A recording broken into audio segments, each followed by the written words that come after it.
were half submerged and were speckled with little cloud wreaths all the way to their tops.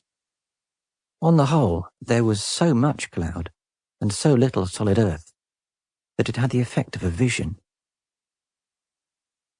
The children above mentioned, being as full of life as they could hold, kept overflowing from the porch of Tanglewood and scampering along the gravel walk or rushing across the dewy herbage of the lawn. I can hardly tell how many of these small people there were. Not less than 9 or 10, however, nor more than a dozen, of all sorts, sizes, and ages, whether girls or boys.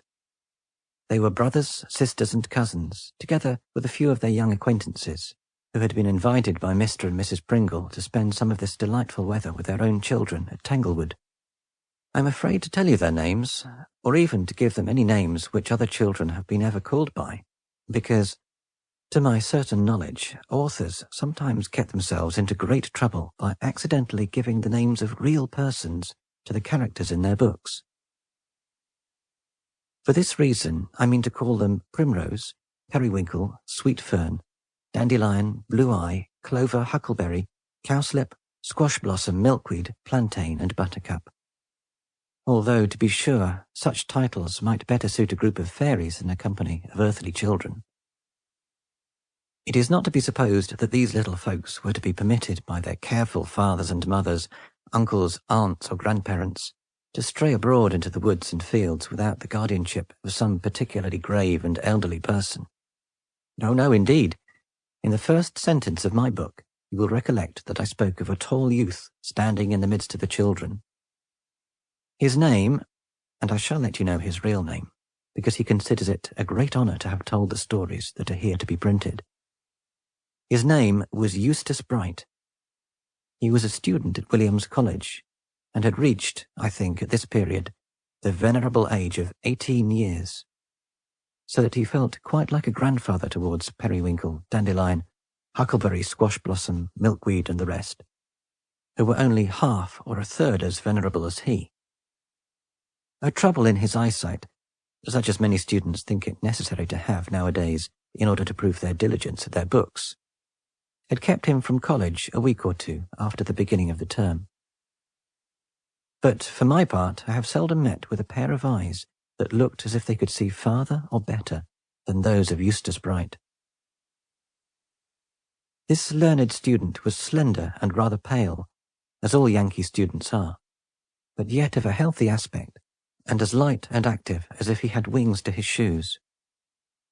By the by, being much addicted to wading through streamlets and across meadows, he had put on cowhide boots for the expedition. He wore a linen blouse, a cloth cap, and a pair of green spectacles, which he had assumed probably less for the preservation of his eyes than for the dignity that they imparted to his countenance. In either case, however, he might as well have left them alone, for Huckleberry, a mischievous little elf, crept behind Eustace as he sat on the steps of the porch, and snatched the spectacles from his nose, and clapped them on her own. And as the student forgot to take them back, they fell off into the grass, and lay there till the next spring. Now, Eustace Bright, you must know, had won great fame among the children as a narrator of wonderful stories. And though he sometimes pretended to be annoyed when they teased him for more, and always for more, yet I really doubt whether he liked anything quite so well as to tell them. You might have seen his eyes twinkle, therefore, when Clover, Sweet Fern, Cowslip, Buttercup, and most of their playmates besought him to relate one of his stories while they were waiting for the mist to clear up. "Yes, Cousin Eustace," said Primrose, who was a bright girl of 12, with laughing eyes and a nose that turned up a little. "The morning is certainly the best time for the stories with which you so often tire out our patience.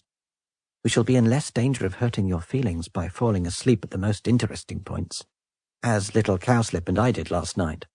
"Naughty Primrose!" cried Cowslip, a child of 6 years old. "I did not fall asleep, and I only shut my eyes so as to see a picture of what Cousin Eustace was telling about. His stories are good to hear at night, because we can dream about them asleep, and good in the morning, too, because then we can dream about them awake. So I hope he will tell us one this very minute." "Thank you, my little Cowslip," said Eustace. "Certainly you shall have the best story I can think of, if it were only for defending me so well from the naughty Primrose. But children,